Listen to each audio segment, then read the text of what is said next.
Hello there and welcome back, my friends. Welcome back to another video.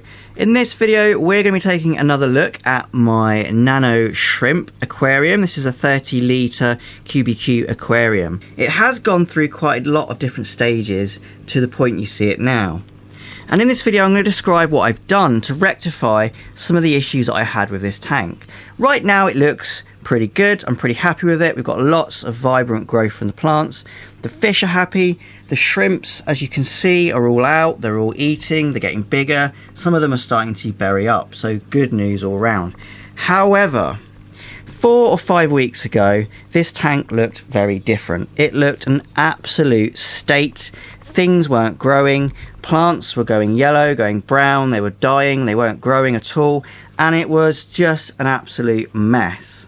There are quite a few different reasons, quite a few different variables which I kind of took my eye off, didn't pay too much attention to, and it caused this tank to be in an absolute state. You can see there's blackbeard algae around everywhere, there's staghorn algae over everything, the plants are yellow. It's just a mess, and at this point a lot of people would probably just rip the whole thing apart and start again. So there's 3 things that I did to actually sort the problem out. None of them have to do with livestock.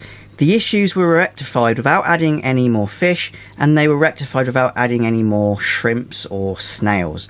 This is purely down to adjusting the variables that cause this kind of issue. So the first one, and probably the biggest contributor, was actually having too much light. So you can see that the window is completely uncovered, and also that the fish tank is right next to that window.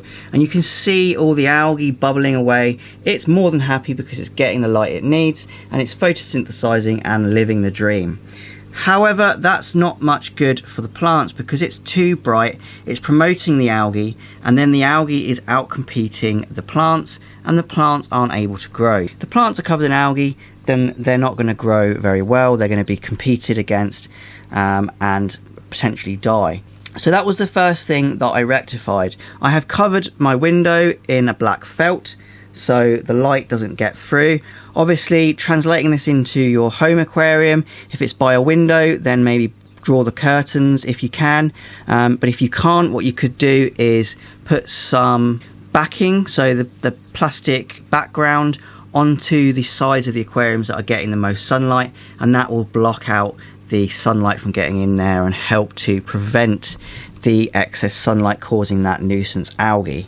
The other thing that I did is actually look at my filtration. So the filter in this tank's okay, it's good for what it's for, so small fish and shrimps. But the problem I had was the media inside of it was getting blocked up too quickly. So I changed the sponges to a slightly coarser sponge, and this allowed me to have more flow. And you can see now that the leaves are gently flowing in the water, and that wasn't happening before. There wasn't really much flow, and then I was getting cyanobacteria and other issues coming from this flow issue. So adjusting the flow is actually one of the easiest things you can do. It's just down to regular filtration maintenance, and also if your filter isn't strong enough, adding a more powerful filter, or possibly even adding a secondary power head just to get that flow going. And the final thing that I added was this wonderful stuff, Flourish Excel. This is a bioavailable carbon for the planted aquarium. So essentially, instead of using a gaseous CO2, you use this, and it is a liquid CO2. The active ingredient in here, as far as I'm aware, is called glutaraldehyde. That is the chemical which acts as the bioavailable carbon. So it's not CO2 that's been compressed into a bottle, into a liquid form somehow, and then you pour it in. It's a completely different thing, but the plants can use it pretty much just as well as the CO2 that you put through the tank in a gas diffuser. So one thing that a lot of people don't know about this stuff, and also they're not allowed to label it as is the fact that this chemical is also an algicide, and a very, very effective algicide. I'd put this down to being one of the main reasons why all the algae in this tank has died. Of course, changing the lighting and changing the filtration has helped. It's definitely helped to promote the growth of the other plants, but actually killing the algae that was in here, especially the blackbeard and the stag's horn, this stuff is what's responsible.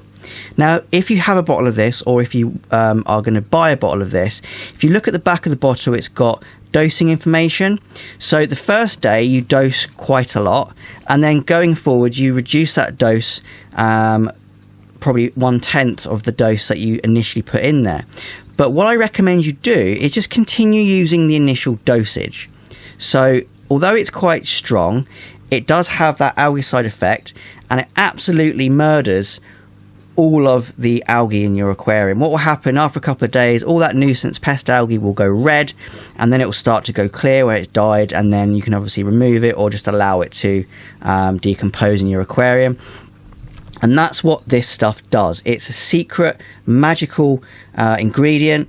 They can't shout about it on the bottle for legal reasons. I think you can't actually advertise it as an algicide without it having some kind of licensing. So it's kind of a wink algicide, if you know what I mean. It's a CO2 source, but wink wink, it's also an algicide.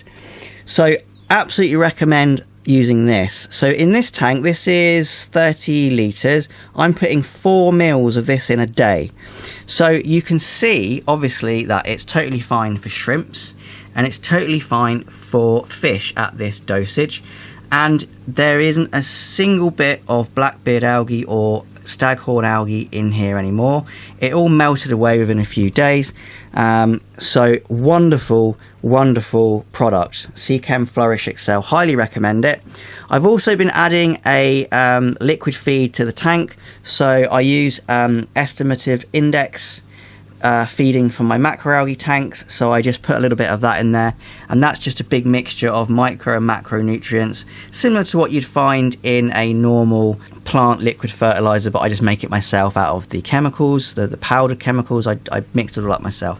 So a combination of reducing the lighting, adding a little bit more flow, adding the carbon source for the plants to grow, obviously things need carbon to grow, and then all of the macro and micronutrients, that has transformed this aquarium into something completely different to what it was 4 to 5 weeks ago. You can probably see there still are some yellow plants, and these are the parts of the plants that were not doing so well that 4 or 5 weeks ago. So they're still there, they're kind of holding on these little bits of yellow plant, but eventually they'll probably just die and rot away. You could remove them manually. I could get in there with a pair of scissors and chop all the yellowy bits off, but I haven't. But the green bits, all these flourishingly vibrant green bits, they're all the new parts of the plant that I have had grow in there since I've done these changes in my aquarium. There's definite progress. I would expect to see in maybe another 5-6 weeks this to be completely carpeted out, looking wonderfully vibrant and green. There's no reason why it shouldn't. Obviously it's not an overnight thing, it's a bit of patience. It's, you know, a month or 2 months before you see this kind of results, but it's definitely worth it. 100%. If you go through those things I've just explained to you, you'll see results very, very similar to this.